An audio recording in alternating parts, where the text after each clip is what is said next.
जीवन की राहों में तुमसे उजेरा, प्रेम का प्रकाश मेरे प्राणों में बिखेरा। जीवन की राहों में तुमसे उजेरा, प्रेम का प्रकाश मेरे प्राणों में बिखेरा। आंचल में भर के कहा। ओम शांति। 30 नवेम्बर 2024 साकार मुरलीर मुख्य पॉइंट बाबा कहते, मीठे बच्चे, सन शोज फादर अर्थात पुत्र ही पिता को प्रत्यक्ष करिथाए। तेणु मनमत को छाड़ी श्रीमत रे चाल, तेबे जाई बाबांकर प्रत्यक्षता करिपरिबो। सन शोज फादर अर्थात पुत्र ही पिता को प्रत्यक्ष करिथाए। तेणु मनमत को छाड़ी श्रीमत रे चाल, तेबे जाई बाबांकर प्रत्यक्षता करिपरिबो। प्रश्न, बाबा केउं संतान मानंकर रक्षा निश्चिंत करिथांती? बाबा केउं संतान मानंकर रक्षा निश्चिंत करिथांती? उत्तर, जेउं संतान माने सच्चा अटंती सेमानंकर रक्षा निश्चिंत होइथाए। जदि रक्षा न हेउछि, तेबे भितरे निश्चिंत किछि ना किछि मिछ रहिछि। पाठ पढ़ारे अनियमित हेबा, संदेह करिबा अर्थ भितरे किछि ना किछि मिछ रहिछि। सेमानकु माया पंजा मारिथाए। प्रश्न, केउं संतान मानंक पई माया चुंबक सदृश अटे? केउं संतान मानंक पई माया चुंबक सदृश अटे? उत्तर, जेउ माने मायार सौंदर्य आड़कु आकर्षित होइथांती सेमानंक पई माया चुंबक सदृश अटे। श्रीमत रे चालुथिबा संतान माने केबे हेले कहा प्रति आकर्षित हेबे नाही। ओम शांति। आत्मिक पिता आत्मिक संतान मानंकु बुझाउछंती, पिला मानंकर एही निश्चय तो रहिछि जे बाबा आम संतान मानंकु पाठ पढ़ाउछंती। सेथिपाई गायन रहिछि, आत्मा परमात्मा अलगा रहिले बहुकाल। ब्रह्मलोकरे आत्मा माने बाबांक ठारु अलगा रुहंती नाही। सेठारे तो समस्ते एकत्र रहंती। अलगा रहिले अर्थात आत्मा माने निश्चय सेठारु विच्छेद होई आसी निज निजर अभिनय करुछंती। सत्व प्रधान अवस्था को तळकु खसी खसी तम प्रधान होई जाउछंती। सेथिपाई डाकुछंती, हे पतित पावन आस, एठाकु आसी आमको पवित्र कर। बाबा मध्य कहउछंती, मु प्रति 5000 वर्ष परे आसुछि। एही सृष्टि चक्र हेउछि 5000 वर्षर। आगरु तुमे माने ए कथा जानि नथिल। जेहेतु शिव बाबा बुझाउछंती, तेणु निश्चिंत कहा शरीर माध्यम रे बुझाइबे ना। उपरु रहित कोनोसी कथा सुनाई पारिबे नाही। एथिरे शक्ति अथवा प्रेरणा आदिर कोनोसी कथा नाही। तुमे आत्मा माने मध्य शरीर माध्यम रे वार्तालाप करुछ। सेहीपरि बाबा मध्य कहउछंती, मु शरीर द्वारा निर्देश देउछि। सेही निर्देश अनुसारे जी जेतिकी चालुछंती निज पई ही कल्याण करुछंती। श्रीमत अनुसारे चलंतु अथवा न चलंतु, शिक्षकंक कथा शुणंतु अथवा न शुणंतु, एथिरे निजर ही कल्याण अथवा अकल्याण करुछंती। न पढ़िले फेल निश्चिंत हेबे। बाबा ए कथा मध्य बुझाउछंती, मो ठारु निजे शिखी पुणी अन्य मानंकु शिखाइबाकु हेबो।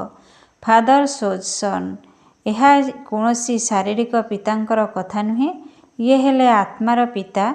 एकथा मध्य तुमे माने जानिछ जे जेतिकी आमे श्रीमत रे चलिबा सेतिकी वर्षा अर्थात संपत्ति मिलिबो। जे संपूर्ण श्रीमत अनुसारे चलिबे सी सेतिकी उच्च पद पाइबे। जे न चलिबे से उच्च पद पाई परिबे नाही। बाबा तो कहउचंती, मोते मने पकाइले तुमर पाप कटि जिवो। रावण राज्य रे तुम उपरे तो बहुत पाप चढ़िछि। विकारग्रस्त हेबा द्वारा ही पाप आत्मा हेउछंती। तेबे पुण्य आत्मा एवं पाप आत्मा निश्चिंत अछंती एवं पुण्य आत्मा मानंक आगरे पाप आत्मा माने जाई मुंड नुआउछंती। मनुष्य मानंकु ए कथा जणा नाही जे देवता माने जे कि पुण्य आत्मा थिले से माने पुणी पुनर्जन्म रे आसी आसी पाप आत्मा होई जाइछंती। से माने भाबुछंती ए माने सर्वदा पुण्य आत्मा ही रहुछंती। बाबा बुझाउछंती से माने पुनर्जन्म नेई नेई सत प्रधान रु तम प्रधान होई जाउछंती। ଯେତେବେଳେ ସମ୍ପୂର୍ଣ୍ଣ ପାପାତ୍ମା ହୋଇଯାଉଛନ୍ତି ସେତେବେଳେ ବାବାଙ୍କୁ ଡାକୁଛନ୍ତି। ପୁଣ୍ୟ ଆତ୍ମା ଥିବା ସମୟରେ ବାବାଙ୍କୁ ମନେ ପକାଇବାର ଆବଶ୍ୟକତା ପଡ଼େ ନାହିଁ। ତେବେ ଏକଥା ତୁମମାନଙ୍କୁ ବୁଝାଇବାକୁ ହେବ, ଏହି ସେବା ତୁମମାନଙ୍କୁ କରିବାକୁ ହେବ। ବାବା ତ ସମସ୍ତଙ୍କୁ ଯାଇ ଶୁଣାଇବେ ନାହିଁ। ତେଣୁ ପିଲାମାନେ ଯୋଗ୍ୟ ସେବାଧାରୀ ହୋଇଗଲେ ପିଲାମାନେ ହିଁ ଯିବା ଉଚିତ। ଏବେ ତ ମନୁଷ୍ୟମାନେ ଦିନକୁ ଦିନ ଅସୁର ସଦୃଶ ହେବାରେ ଲାଗିଛନ୍ତି। ବାବାଙ୍କର ପରିଚୟ ନଥିବା କାରଣରୁ ଯୁକ୍ତିତର୍କ କରିବାକୁ ମଧ୍ୟ ଡେରି କରୁନାହାନ୍ତି। ମନୁଷ୍ୟମାନେ କହୁଛନ୍ତି ଗୀତାର ଭଗବାନ ହେଉଛନ୍ତି କୃଷ୍ଣ। ତୁମେ ତାଙ୍କୁ ବୁଝାଉଛ ସେ ତ ହେଉଛନ୍ତି ଦେହଧାରୀ, ତାଙ୍କୁ ଦେବତା କୁହାଯାଉଛି। ଶ୍ରୀକୃଷ୍ଣଙ୍କୁ ତ କେବେ ବି ପିତା ବୋଲି କୁହାଯାଇପାରିବ ନାହିଁ। ଏମାନେ ସମସ୍ତେ ତ ସେହି ପିତାଙ୍କୁ ହିଁ ମନେ ପକାଉଛନ୍ତି ନା। ଆତ୍ମାମାନଙ୍କର ପିତା ତ ଆଉ ଦ୍ୱିତୀୟ କେହି ନାହାନ୍ତି। ପ୍ରଜାପିତା ବ୍ରହ୍ମା ମଧ୍ୟ କହୁଛନ୍ତି ତୁମ ସମସ୍ତଙ୍କୁ ସେହି ନିରାକାର ପିତାଙ୍କୁ ମନେ ପକାଇବାକୁ ହେବ। ଇଏ ବ୍ରହ୍ମା ହେଉଛନ୍ତି କର୍ପୋରିଅଲ ବା ଦେହଧାରୀ ପିତା। ବହୁତ ବୁଝାଯାଉଛି କିନ୍ତୁ କେହି କେହି ସମ୍ପୂର୍ଣ୍ଣ ନ ବୁଝି ଓଲଟା ରାସ୍ତାରେ ଯାଇ କଳିଯୁଗୀ ଜଙ୍ଗଲରେ ପଡ଼ୁଛନ୍ତି। ବାବା ତ ସ୍ୱର୍ଗକୁ ଯିବାକୁ ରାସ୍ତା ବତାଉଛନ୍ତି, ତଥାପି ମଧ୍ୟ ଜଙ୍ଗଲ ଆଡ଼କୁ ଚାଲି ଯାଉଛନ୍ତି। ବାବା ବୁଝାଉଛନ୍ତି ରାବଣ ତୁମକୁ ଜଙ୍ଗଲ ଆଡ଼କୁ ନେଇଯାଉଛି। ତୁମେ ମାୟାଠାରୁ ହାରି ଯାଉଛ, ରାସ୍ତା ଭୁଲି ଯାଉଛ, ତେଣୁ ଜଙ୍ଗଲର କଣ୍ଟା ହୋଇଯାଉଛ। ତେଣୁ ସ୍ୱର୍ଗରେ ମଧ୍ୟ ଡେରିରେ ଆସିବ। ଏଠାକୁ ତୁମେ ସ୍ୱର୍ଗକୁ ଯିବାର ପୁରୁଷାର୍ଥ କରିବା ପାଇଁ ଆସିଛ। ତ୍ରେତା ଯୁଗକୁ ମଧ୍ୟ ସ୍ୱର୍ଗ କୁହାଯିବ ନାହିଁ। 25% କମ୍ ହୋଇଗଲା ନା, ତେବେ ତାହା ଫେଲ ରୂପେ ଗଣାଯିବ। ତୁମେମାନେ ପୁରୁଣା ଦୁନିଆକୁ ଛାଡ଼ି ନୂଆ ଦୁନିଆକୁ ଯିବା ପାଇଁ ଏଠାକୁ ଆସିଛ। ତ୍ରେତା ଯୁଗକୁ ନୂଆ ଦୁନିଆ କୁହାଯିବ ନାହିଁ। ଯେଉଁମାନେ ଫିଲ୍ ହେବେ ସେମାନେ ସେଠାକୁ ଯିବେ, କାହିଁକି ନା ଠିକ୍ ରୂପରେ ଜ୍ଞାନ ମାର୍ଗରେ ଚାଲୁନାହାନ୍ତି, ତଳ ଉପର ହେଉଛନ୍ତି। ତୁମେ ଅନୁଭବ କରୁଛ ଯେଉଁଭଳି ଭାବରେ ବାବାଙ୍କର ସ୍ମୃତି ରହିବା ଉଚିତ ସେହିଭଳି ରହୁନାହିଁ। ଯେଉଁମାନେ ସ୍ୱର୍ଗବାସୀ ହେଉଛନ୍ତି ତାଙ୍କୁ ସମ୍ପୂର୍ଣ୍ଣ ଭଲ ଭାବରେ ପାସ୍ ବୋଲି କୁହାଯିବ। ତ୍ରେତୟା ଯୁଗୀମାନଙ୍କୁ ଫେଲ୍ ଭାବେ ଗଣାଯିବେ। ତୁମେ ଏବେ ନର୍କବାସୀରୁ ସ୍ୱର୍ଗବାସୀ ହେଉଛ। ଦୁନିଆର ପାଠପଢ଼ାରେ ତ ପୁଣି ଦ୍ୱିତୀୟ ଥର ପଢ଼ିଥାନ୍ତି। ଏଥିରେ ଦ୍ୱିତୀୟ ବର୍ଷ ପଢ଼ିବାର କୌଣସି କଥା ନାହିଁ। ଜନ୍ମ ଜନ୍ମାନ୍ତରର କଳ୍ପ କଳ୍ପାନ୍ତରର ସେହିମାନେ ହିଁ ପରୀକ୍ଷାରେ ପାସ୍ କରିବେ ଯେ କଳ୍ପ ପୂର୍ବରୁ କରିଥିଲେ। ଏହି ଡ୍ରାମାର ରହସ୍ୟକୁ ଭଲ ଭାବରେ ବୁଝିବା ଉଚିତ। କେତେକ ଭାବୁଛନ୍ତି ଆମେ ଏହି ଜ୍ଞାନ ମାର୍ଗରେ ଚାଲିପାରିବୁ ନାହିଁ। ଯେପରି ବୁଢ଼ା ହୋଇଯାଉଛନ୍ତି, ତାଙ୍କୁ ହାତ ଧରି ଚଳାଇଲେ ଚାଲିବେ, ନଚେତ୍ ପଡ଼ିଯିବେ। ଯଦି ଭାଗ୍ୟରେ ନଥିବ ତେବେ ଯେତେ ସହଯୋଗ କଲେ ମଧ୍ୟ ହୋଇପାରିବ ନାହିଁ। ଅରଖ ଫୁଲ ବାସ୍ନା ନଥିଲେ ତାକୁ ଫୁଲ କୁହାଯିବ, କିନ୍ତୁ ଆଜିର ମନୁଷ୍ୟମାନେ କଣ୍ଟା ସଦୃଶ ଅଟନ୍ତି, ଯିଏକି କେବଳ ଦୁଃଖ ହିଁ ଦେଇଥାନ୍ତି। ବାବା କେତେ ବୁଝାଉଛନ୍ତି। କାଲି ତୁମେ ଯେଉଁ ଶିବଙ୍କୁ ପୂଜା କରୁଥିଲ ସେ ଆଜି ତୁମକୁ ପାଠ ପଢ଼ାଉଛନ୍ତି। ପ୍ରତ୍ୟେକ କଥାରେ ପୁରୁଷାର୍ଥ ପାଇଁ ହିଁ ଜୋର ଦିଆଯାଉଛି। କିନ୍ତୁ ଦେଖାଯାଇଛି ମାୟା ଭଲ ଭଲ ସନ୍ତାନମାନଙ୍କୁ ମଧ୍ୟ ତଳକୁ ପକାଇ ଦେଉଛି, ହାତ ଗୋଡ଼ ଭାଙ୍ଗି ଦେଉଛି। ଯାହାକୁ ଟ୍ରେଟର ଅର୍ଥାତ୍ ବିଶ୍ୱାସଘାତକ କୁହାଯାଏ। ଯିଏ ଗୋଟିଏ ରାଜଧାନୀକୁ ଛାଡ଼ି ଅନ୍ୟ ରାଜଧାନୀକୁ ଚାଲି ଯାଇଛନ୍ତି ତାଙ୍କୁ ଟ୍ରେଟର କୁହାଯାଏ। ବାବା ମଧ୍ୟ କହୁଛନ୍ତି ମୋର ହୋଇ ପୁଣି ଯଦି ମାୟାର ହୋଇଯିବ ତେବେ ତାଙ୍କୁ ମଧ୍ୟ ଟ୍ରେଟର କୁହାଯିବ। ତାଙ୍କର ଚଳଣି ହିଁ ସେହିପରି ହୋଇଥାଏ। ଏବେ ବାବା ତୁମକୁ ମାୟାଠାରୁ ମୁକୁଳାଇବାକୁ ଆସିଛନ୍ତି। କିନ୍ତୁ ପିଲାମାନେ କହୁଛନ୍ତି ମାୟା ବହୁତ ଦୁସ୍ତର, ଅର୍ଥାତ୍ ଯାହାକୁ ଅତିକ୍ରମ କରିବା କଷ୍ଟକର ଅଟେ, ନିଜ ଆଡ଼କୁ ଟାଣି ନେଉଛି। ମାୟା ଯେମିତି ଚୁମ୍ବକ ଅଟେ। ବର୍ତ୍ତମାନ ମାୟା ଚୁମ୍ବକର ରୂପ ଧାରଣ କରିଛି। ଦୁନିଆର ସୁନ୍ଦରତା କେତେ ବଢ଼ିଗଲାଣି। ଆଗକୁ ଏହି ସିନେମା ଆଦି ନଥିଲା। ଏସବୁ ଏହି 100 ବର୍ଷ ମଧ୍ୟରେ ବାହାରିଛି। ବାବା ତ ଏସବୁ ଅନୁଭବୀ ଅଟନ୍ତି ନା। ତେଣୁ ପିଲାମାନେ ଏହି ଡ୍ରାମାର ଗୁହ୍ୟ ରହସ୍ୟକୁ ଭଲ ଭାବରେ ବୁଝିବା ଦରକାର। ଡ୍ରାମାରେ ପ୍ରତ୍ୟେକ କଥା ସଠିକ୍ ରୂପେ ନିର୍ଦ୍ଧାର୍ଯ୍ୟ ହୋଇ ରହିଛି। ବାବାଙ୍କ ଦ୍ୱାରା ସ୍ଥାପିତ ପ୍ରକୃତ ସ୍ୱର୍ଗକୁ ବିରୋଧ କରିବା ପାଇଁ ଏବେ 100 ବର୍ଷ ଭିତରେ ଏହି ପୃଥିବୀ ଯେପରି ସ୍ୱର୍ଗ ପାଲଟି ଯାଇଛି, ତେଣୁ ତୁମେ ଏବେ ବୁଝିପାରୁଛ ଯେ ସ୍ୱର୍ଗ ଆହୁରି ଜଲ୍ଦି ଆସିବ। ବିଜ୍ଞାନ ମଧ୍ୟ ସେଠାରେ ବହୁତ କାମରେ ଆସିବ। ଏହାକୁ ତ ବହୁତ ସୁଖ ମଧ୍ୟ ଦେବାକୁ ହେବ। ସେହି ସୁଖ ସ୍ଥାୟୀ ହୋଇଯାଉ, ସେଥିପାଇଁ ଏହି ପୁରୁଣା ଦୁନିଆର ବିନାଶ ମଧ୍ୟ ହେବ। ସତ୍ୟଯୁଗର ସୁଖ କେବଳ ଭାରତର ଭାଗ୍ୟରେ ହିଁ ଅଛି। ସେମାନେ ସମସ୍ତେ ତ ପରେ ଆସୁଛନ୍ତି। ଯେତେବେଳେ ଭକ୍ତିମାର୍ଗ ଆରମ୍ଭ ହୋଇଥାଏ, ଭାରତବାସୀ ଯେତେବେଳେ ନିମ୍ନଗାମୀ ବା ବିକାରୀ ହୋଇଥାନ୍ତି, ସେତେବେଳେ ଅନ୍ୟ ଧର୍ମାବଲମ୍ବୀମାନେ କ୍ରମାନୁସାରେ ଆସିଥାନ୍ତି। ଭାରତ ତଳକୁ ଖସି ଖସି ଏବେ ଯେପରିକି ରସାତଳକୁ ଚାଲିଯାଇଛି, ପୁଣି ଉପରକୁ ଉଠିବାକୁ ଯାଉଛି। ଏଠାରେ ମଧ୍ୟ ଚଢ଼ୁଛନ୍ତି ଏବଂ ତଳେ ପଡ଼ୁଛନ୍ତି। କେତେ ପଡ଼ୁଛନ୍ତି ସେ କଥା ନ କହିଲେ ଭଲ। କେହି କେହି ତ ମାନୁନାହାନ୍ତି ଯେ ବାବା ଆମକୁ ପାଠ ପଢ଼ାଉଛନ୍ତି। ଭଲ ଭଲ ସେବାଧାରୀ ଯାହାଙ୍କର ବାବା ମହିମା କରୁଛନ୍ତି, ସେମାନେ ମଧ୍ୟ ମାୟାର ଜାଲରେ ପଡ଼ିଯାଉଛନ୍ତି। ମାୟା ସହିତ କୁସ୍ତି ହୋଇଥାଏ ନା। ମାୟା ଏପରି ଲଢ଼ୁଛି, ତୁମମାନଙ୍କୁ ଏକଦମ ତଳେ ପକାଇ ଦେଉଛି। ଆଗକୁ ଗଲେ ତୁମକୁ ସବୁକିଛି ଜଣାପଡ଼ିଯିବ। ମାୟା ଏକଦମ ଶୁଆଇ ଦେଉଛି। ତଥାପି ମଧ୍ୟ ବାବା କହୁଛନ୍ତି, ଥରେ ଜ୍ଞାନ ଶୁଣିଲେ ମଧ୍ୟ ସ୍ୱର୍ଗକୁ ନିଶ୍ଚୟ ଆସିବ। କିନ୍ତୁ ଭଲ ପଦ ତ ପାଇପାରିବ ନାହିଁ ନା। କଳ୍ପ ପୂର୍ବରୁ ଯିଏ ଯେଉଁଭଳି ପୁରୁଷାର୍ଥ କରିଥିଲେ, ଅର୍ଥାତ୍ ପୁରୁଷାର୍ଥ କରୁ କରୁ ତଳକୁ ଖସିଛନ୍ତି, ସେହିପରି ଏବେ ମଧ୍ୟ ତଳକୁ ଖସୁଛନ୍ତି ଏବଂ ଚଢ଼ୁଛନ୍ତି। ଏଠାରେ ମଧ୍ୟ ହାରିବା ଏବଂ ଜିତିବା ହୋଇଥାଏ ନା।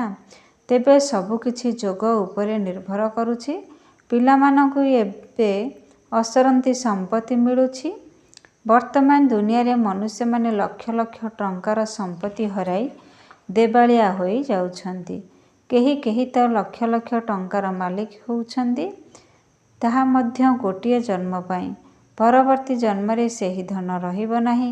କର୍ମଭୋଗ୍ୟ ମଧ୍ୟ ବହୁତ ରହିଛି। ସ୍ୱର୍ଗରେ କର୍ମଭୋଗର କଥା ନାହିଁ। ବର୍ତ୍ତମାନ ତୁମେ 21 ଜନ୍ମ ପାଇଁ କେତେ ଜମା କରୁଛ। ଯିଏ ପୂରା ପୁରୁଷାର୍ଥ କରିବେ, ସେ ସ୍ୱର୍ଗରେ ପୂରା ବର୍ଷା ପାଇବେ। ଏବେ ତୁମମାନଙ୍କ ବୁଦ୍ଧିରେ ରହିବା ଉଚିତ ଯେ ବାସ୍ତବରେ ଆମେ ସ୍ୱର୍ଗରେ ବର୍ଷା ପାଉଛୁ, ଆମେ ପୁଣି ତଳକୁ ଖସିବୁ, ଏପରି ବିଚାର କରିବା ଉଚିତ ନୁହେଁ। ଏହି ବ୍ରହ୍ମା ସବୁଠାରୁ ଅଧିକ ଅଧୋପତନ ହୋଇଛନ୍ତି, ଏବେ ପୁଣି ଚଢ଼ିବେ ନିଶ୍ଚିତ। ସ୍ୱତଃ ପୁରୁଷାର୍ଥ ମଧ୍ୟ ହୋଇଚାଲିଛି। ବାବା ବୁଝାଉଛନ୍ତି, ଦେଖ ମାୟା କେତେ ଶକ୍ତିଶାଳୀ। ବର୍ତ୍ତମାନ ମନୁଷ୍ୟମାନଙ୍କଠାରେ କେତେ ଅଜ୍ଞାନତା ଭରିଗଲାଣି।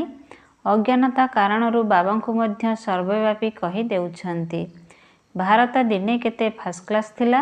ତୁମେ ମଧ୍ୟ ଜାଣୁଛ ଯେ ଆମେ ଏହିପରି ଥିଲୁ, ଏବେ ପୁଣି ସେହିପରି ହେଉଛୁ। ଏହି ଦେବତାମାନଙ୍କର କେତେ ମହିମା ହେଉଛି। କିନ୍ତୁ ଏକଥା ତୁମମାନଙ୍କ ବ୍ୟତୀତ କେହି ଜାଣିନାହାନ୍ତି। ତୁମେ ହିଁ ଜାଣିଛ। ବେହଦର ବାବା ଜ୍ଞାନର ସାଗର ଆସି ଆମମାନଙ୍କୁ ପାଠ ପଢ଼ାଉଛନ୍ତି। ତଥାପି ମାୟା ବହୁତଙ୍କୁ ସନ୍ଦେହରେ ପକାଇ ଦେଉଛି। ମିଥ୍ୟା କପଟ ଛାଡ଼ୁନାହାନ୍ତି। ସେଥିପାଇଁ ବାବା କହୁଛନ୍ତି, ନିଜର ସଚ୍ଚା ସଚ୍ଚା ଚାର୍ଟ ଲେଖ, କିନ୍ତୁ ଦେହ ଅଭିମାନ କାରଣରୁ ସତ୍ୟ କହୁନାହାନ୍ତି। ତେବେ ତା ଦ୍ୱାରା ମଧ୍ୟ ବିକର୍ମ ହୋଇଯାଉଛି। ସବୁ ସତ୍ୟ କଥା ବାବାଙ୍କୁ ଜଣାଇବା ଉଚିତ ନା, ନଚେତ୍ ବହୁତ ଦଣ୍ଡଭୋଗ କରିବାକୁ ପଡ଼ିବ। ଗର୍ଭ ଜେଲରେ ମଧ୍ୟ ବହୁତ ଦଣ୍ଡ ମିଳିଥାଏ। କ୍ଷମା କର, କ୍ଷମା କର ବୋଲି କହିଥାନ୍ତି। ଆମେ ପୁନର୍ବାର ଏହିପରି କରିବୁ ନାହିଁ। ଯେପରି କେହି ମାଡ଼ ଖାଇଲେ କ୍ଷମା ମାଗିଥାନ୍ତି, ଦଣ୍ଡ ମିଳିବା ସମୟରେ ମଧ୍ୟ ଏହିପରି କହିଥାନ୍ତି। ଏବେ ତୁମେ ଜାଣୁଛ ମାୟାର ରାଜ୍ୟ କେବେଠାରୁ ଆରମ୍ଭ ହେଉଛି। ଏବେ ପାପ ତ ସମସ୍ତେ କରିଚାଲିଛନ୍ତି। ବାବା ଦେଖୁଛନ୍ତି ଏମାନେ ଏତେ ମିଠା ନମ୍ର ହେଉନାହାନ୍ତି। ବାବା କେତେ ମିଠା ଓ ନମ୍ର ହୋଇ ପିଲାମାନଙ୍କ ଭଳି ବ୍ୟବହାର କରୁଛନ୍ତି। କାହିଁକି ନା ବାବା ଡ୍ରାମା ଅନୁସାରେ ଚାଲୁଛନ୍ତି। କହିବେ ଯାହା ହେଉଛି ଡ୍ରାମା ଅନୁସାରେ ହେଉଛି। ଆଗକୁ ଏପରି ନ କରିବା ପାଇଁ ମଧ୍ୟ ବୁଝାଇଥାନ୍ତି। ଏଠାରେ ବାପଦାଦା ଉଭୟ ଏକତ୍ର ଅଛନ୍ତି ନା। ଦାଦାଙ୍କ ମତ ନିଜସ୍ୱ ଏବଂ ଈଶ୍ୱରଙ୍କ ମତ ମଧ୍ୟ ନିଜସ୍ୱ ଅଟେ। ବୁଝିବା ଦରକାର ଯେ ଏହି ମତ କିଏ ଦେଉଛନ୍ତି। ଇଏ ବ୍ରହ୍ମା ମଧ୍ୟ ପିତା ଅଟନ୍ତି ନା, ତେଣୁ ତାଙ୍କର ମତ ମଧ୍ୟ ମାନିବା ଉଚିତ ନା। ବାବା ତ ହେଉଛନ୍ତି ବଡ଼ ବାବା। ସେଥିପାଇଁ ବାବା କହୁଛନ୍ତି ସବୁବେଳେ ଏଭଳି ଭାବ ଯେ ଶିବ ବାବା ହିଁ ବୁଝାଉଛନ୍ତି। ଯଦି ଏଭଳି ନ ବୁଝିବ ତେବେ ପଦ ମଧ୍ୟ ପାଇବ ନାହିଁ। ଡ୍ରାମାର ପ୍ଲାନ୍ ଅନୁସାରେ ବାବା ମଧ୍ୟ ଅଛନ୍ତି ଏବଂ ଦାଦା ମଧ୍ୟ ଅଛନ୍ତି। ଏବେ ସମସ୍ତଙ୍କୁ ବାବାଙ୍କର ଶ୍ରୀମତ ମିଳୁଛି। ମାୟା ଏଭଳି ମହାବୀର ପିଲାମାନଙ୍କ ଦ୍ୱାରା ମଧ୍ୟ କୌଣସି ନା କୌଣସି ଓଲଟା କାମ କରାଇ ଦେଉଛି। ସେଥିରେ ଜଣାପଡ଼ୁଛି ଯେ ଏମାନେ ବାବାଙ୍କ ମତ ଅନୁସାରେ ଚାଲୁନାହାନ୍ତି। ସେମାନେ ନିଜେ ମଧ୍ୟ ଅନୁଭବ କରୁଛନ୍ତି ମୁଁ ନିଜର ଅସୁରୀ ମତରେ ଚାଲୁଛି। ଏବେ ଶ୍ରୀମତ ଦେଲାବାଲା ଆସି ଉପସ୍ଥିତ ହୋଇଛନ୍ତି। ତାଙ୍କର ହେଉଛି ଈଶ୍ୱରୀୟ ମତ। ଶିବ ବାବା ନିଜେ କହୁଛନ୍ତି ଏହାଙ୍କର କୌଣସି ଏପରି ମତ ମିଳି ବି ଯାଉଛି ତେବେ ତାକୁ ଠିକ୍ କରିବା ପାଇଁ ମୁଁ ଅଛି। ଯେହେତୁ ମୁଁ ତାଙ୍କର ରଥ ନେଉଛି ନା, ମୁଁ ରଥ ତାଙ୍କରି ନେଉଛି, ତେଣୁ ସିଏ ଏତେ ଗାଳି ଖାଇଲେ। ନଚେତ୍ ସିଏ କେବେ କାହାଠାରୁ ଗାଳି ଖାଇ ନଥିଲେ। ମୋ ପାଇଁ କେତେ ଗାଳି ଖାଉଛନ୍ତି। ତେଣୁ ଏହାଙ୍କର ମଧ୍ୟ ଯତ୍ନ ନେବାକୁ ପଡ଼ିବ। ବାବା ରକ୍ଷା ତ ନିଶ୍ଚୟ କରିଥାନ୍ତି, ଯେପରି ବାପା ପିଲାମାନଙ୍କର ରକ୍ଷା କରିଥାନ୍ତି। ଯିଏ ଯେତେ ସତ୍ୟତାରେ ଚାଲନ୍ତି ତାଙ୍କର ସେତେ ରକ୍ଷା ହୋଇଥାଏ। ମିଥ୍ୟାବାଦୀମାନଙ୍କର ରକ୍ଷା ହୁଏ ନାହିଁ। ତାଙ୍କ ପାଇଁ ତ ଦଣ୍ଡ ନିଶ୍ଚିତ ହୋଇଯାଏ। ସେଥିପାଇଁ ବାବା ବୁଝାଉଛନ୍ତି ମାୟା ତ ଏକଦମ ନାକକୁ ଧରି ଶେଷ କରିଦେଉଛି। ପିଲାମାନେ ନିଜେ ଅନୁଭବ କରୁଛନ୍ତି ମାୟା କିଭଳି ଖାଇଯାଉଛି। ପାଠପଢ଼ା ମଧ୍ୟ ଛାଡ଼ି ଦେଉଛନ୍ତି। ବାବା କହୁଛନ୍ତି ପାଠ ନିଶ୍ଚୟ ପଢ଼। ଆଚ୍ଛା, ଏଥିରେ କେଉଁଠି କାହାର ଦୋଷ ଅଛି? ଯିଏ ଯେପରି କରିବ ସେହିପରି ଭବିଷ୍ୟତରେ ପାଇବ। କାହିଁକି ନା ଏବେ ଦୁନିଆ ବଦଳୁଛି। ମାୟା ଏପରି ପଞ୍ଚା ମାରୁଛି ଯେ ପୂର୍ବ ଭଳି ଖୁସି ରହୁନାହିଁ। ତେଣୁ ଚିତ୍କାର କରୁଛନ୍ତି। ବାବା ଜାଣିପାରୁନି କ'ଣ ହେଉଛି। ଯୁଦ୍ଧଭୂମିରେ ବହୁତ ସତର୍କ ରହିଥାନ୍ତି, ଯେପରି କିଏ କେଉଁଠି ପଞ୍ଚା ମାରି ନ ଦେଉ। ଯଦି ଅଧିକ ଶକ୍ତିଶାଳୀ ହୋଇଥିବେ ଅନ୍ୟକୁ ହରାଇଦେବେ। ପୁଣି ପହରଦିନ ରଖାଯାଇଥାଏ। ଏହି ମାୟାର ଲଢ଼େଇ ତ ଶେଷ ପର୍ଯ୍ୟନ୍ତ ଚାଲିବ। ଏବେ ତ ଅବସ୍ଥା ତଳ ଉପର ହୋଇ ଚାଲିଛି। କେତେକ ସନ୍ତାନ ସତ୍ୟ କଥା କହୁନାହାନ୍ତି। ଇଜ୍ଜତର ବହୁତ ଡର ରହିଥାଏ। ଜଣାନାହିଁ ବାବା କ'ଣ କରିବେ। ତେବେ ସତ୍ୟ ନ କହିବା ପର୍ଯ୍ୟନ୍ତ ଆଗକୁ ବଢ଼ିପାରିବେ ନାହିଁ। ଅନ୍ତର୍ଦ୍ୱନ୍ଦ୍ୱ ଚାଲିବ, ପୁଣି ତା'ର ବୃଦ୍ଧି ହୋଇ ଚାଲିବ। ନିଜେ ନିଜେ କେବେ ସତ୍ୟ କହିବେ ନାହିଁ। କେଉଁଠି ଯଦି ଦୁଇଜଣ ଥିବେ ତେବେ ସେ ଭାବିବେ ଯେ ଇଏ ଯଦି ବାବାଙ୍କୁ ଶୁଣାଇଦେବ ତେବେ ମୁଁ ମଧ୍ୟ ଶୁଣାଇଦେବି। କିନ୍ତୁ ମାୟାକୁ ପାରି କରିବା ବଡ଼ କଷ୍ଟକର। ଜଣା ପଡ଼ିଯାଏ ଯେ ଏମାନଙ୍କ ଭାଗ୍ୟରେ ଏତେ ଉଚ୍ଚପଦ ନାହିଁ। ତେଣୁ ସର୍ଜନଙ୍କ ନିକଟରେ ସତ୍ୟ କହିବା ବଡ଼ କଷ୍ଟକର। ଜଣା ପଡ଼ିଯାଏ ଯେ ଏମାନଙ୍କ ଭାଗ୍ୟରେ ଏତେ ଉଚ୍ଚପଦ ନାହିଁ। ତେଣୁ ସର୍ଜନଙ୍କ ନିକଟରେ ସତ୍ୟ କହୁନାହାନ୍ତି। ଲୁଚାଇଲେ ରୋଗ ଭଲ ହେବ ନାହିଁ। ଯେତେ ଲୁଚାଇବ ସେତେ ତଳକୁ ଖସିବ। ଭୂତ ତ ସମସ୍ତଙ୍କ ପାଖରେ ଅଛି। ଯେ ପର୍ଯ୍ୟନ୍ତ କର୍ମାତୀତ ଅବସ୍ଥା ନ ହୋଇଛି ସେ ପର୍ଯ୍ୟନ୍ତ ବିକାରୀ ଦୃଷ୍ଟି ଯିବ ନାହିଁ। ସବୁଠାରୁ ବଡ଼ ଶତ୍ରୁ ହେଉଛି କାମ। କେତେ କେତେ ଭଲ ଭଲ ସନ୍ତାନମାନେ ମଧ୍ୟ ଖସି ପଡ଼ୁଛନ୍ତି। ବାବା ତ ବାରମ୍ବାର ବୁଝାଉଛନ୍ତି ଶିବ ବାବାଙ୍କ ବ୍ୟତୀତ କୌଣସି ଦେହଧାରୀଙ୍କୁ ମନେ ପକାଇବା ଉଚିତ ନୁହେଁ। କେହି ତ ଏପରି ପକ୍କା ଅଛନ୍ତି ଯେ ଯାହାଙ୍କୁ ଆଉ କାହାର ସ୍ମୃତି କେବେ ବି ଆସିନଥାଏ। ପବିତ୍ରତା ସ୍ତ୍ରୀ ହୋଇଥିଲେ ତାଙ୍କର କୁବୁଦ୍ଧି କେବେ ବି ହୋଇନଥାଏ। ଆଚ୍ଛା, ମିଠା ମିଠା ଶିକ୍ଷିତ ସନ୍ତାନମାନଙ୍କ ପ୍ରତି ମାତ୍ ପିତା ବାପଦାଦାଙ୍କର ମଧୁର ସ୍ନେହସମ୍ପନ୍ନ ଶୁଭେଚ୍ଛା ଏବଂ ସୁପ୍ରଭାତ। ଆତ୍ମିକ ପିତାଙ୍କର ଆତ୍ମିକ ସନ୍ତାନମାନଙ୍କୁ ନମସ୍ତେ। ଆତ୍ମିକ ସନ୍ତାନମାନଙ୍କର ଆତ୍ମିକ ପିତାଙ୍କୁ ନମସ୍ତେ ନମସ୍ତେ ନମସ୍ତେ। ଓଁ ଶାନ୍ତି। ମେରା ବାବା, ପ୍ୟାରା ବାବା, ମିଠା ବାବା, ଶୁକ୍ରିୟା ବାବା। ଓଁ ଶାନ୍ତି। ଧାରଣା ପାଇଁ ମୁଖ୍ୟସାର। 1ରେ ଆମକୁ ସ୍ୱୟଂ ଜ୍ଞାନର ସାଗର ବେହଦର ବାବା ପାଠ ପଢ଼ାଉଛନ୍ତି। ଏଥିରେ କେବେହେଲେ ସନ୍ଦେହ କରିବା ଉଚିତ ନୁହେଁ। ମିଛ କପଟ ଛାଡ଼ି ନିଜର ପ୍ରକୃତ ସଚ୍ଚା ଚାଟ ରଖିବାକୁ ହେବ। ଦେହ ଅଭିମାନରେ ଆସି କେବେହେଲେ ଟ୍ରେଟର ଅର୍ଥାତ୍ ବିଶ୍ୱାସଘାତକ ହେବା ଉଚିତ ନୁହେଁ। 2ରେ ଡ୍ରାମାର ଜ୍ଞାନକୁ ବୁଦ୍ଧିରେ ରଖି ବାବାଙ୍କ ସମାନ ବହୁତ ମିଠା ଏବଂ ନମ୍ର ହୋଇ ରହିବାକୁ ହେବ। ନିଜର ଅହଙ୍କାର ଦେଖାଇବା ଉଚିତ ନୁହେଁ। ନିଜର ମତକୁ ଛାଡ଼ି ଏକମାତ୍ର ବାବାଙ୍କର ଶ୍ରେଷ୍ଠ ମତରେ ଚାଲିବାକୁ ହେବ। ବରଦାନ। ଏକମାତ୍ର ବାବାଙ୍କର ପ୍ରେମରେ ଲଭ୍ଲୀନ ହୋଇ ଲକ୍ଷ୍ୟସ୍ଥଳରେ ପହଞ୍ଚୁଥିବା ସର୍ବ ଆକର୍ଷଣ ମୁକ୍ତ ଭବ। ବାପ୍ ଦାଦା ପିଲାମାନଙ୍କୁ ନିଜର ସ୍ନେହ ଏବଂ ସହଯୋଗ ରୂପୀ କୋଳରେ ବସାଇ ଲକ୍ଷ୍ୟସ୍ଥଳ ପର୍ଯ୍ୟନ୍ତ ନେଇଯାଉଛନ୍ତି। ଏହି ମାର୍ଗ କୌଣସି ପରିଶ୍ରମର ମାର୍ଗ ନୁହେଁ, କିନ୍ତୁ ତୁମେମାନେ ଯେତେବେଳେ ରାଜପଥରେ ଯିବା ପରିବର୍ତ୍ତେ ଗଳି ମେହନତ କରିବାକୁ ପଡ଼ୁଛି। ତେଣୁ ଏହିଭଳି ମେହନତରୁ ରକ୍ଷା ପାଇବାର ସାଧନ ହେଲା କେବଳ ଜଣଙ୍କ ସ୍ନେହରେ ହିଁ ବୁଡ଼ି ରୁହ। ଏକମାତ୍ର ବାବାଙ୍କର ହିଁ ଲଭ୍ ଅର୍ଥାତ୍ ପ୍ରେମରେ ଲଭ୍ଲୀନ ହୋଇ ପ୍ରତ୍ୟେକ କାର୍ଯ୍ୟ କର, ତେବେ ଅନ୍ୟ କିଛି ବି ଦେଖାଯିବ ନାହିଁ। ତୁମେ ସର୍ବ ଆକର୍ଷଣରୁ ମୁକ୍ତ ହୋଇଯିବ। ସ୍ଲୋଗାନ। ନିଜର ସୌଭାଗ୍ୟର ଅନୁଭବ ନିଜର ଚେହେରା ଦ୍ୱାରା ଏବଂ ଚାଲିଚଳନ ଦ୍ୱାରା କରାଅ। ନିଜର ସୌଭାଗ୍ୟର ଅନୁଭବ ନିଜର ଚେହେରା ଦ୍ୱାରା ଏବଂ ଚାଲିଚଳନ ଦ୍ୱାରା କରାଅ।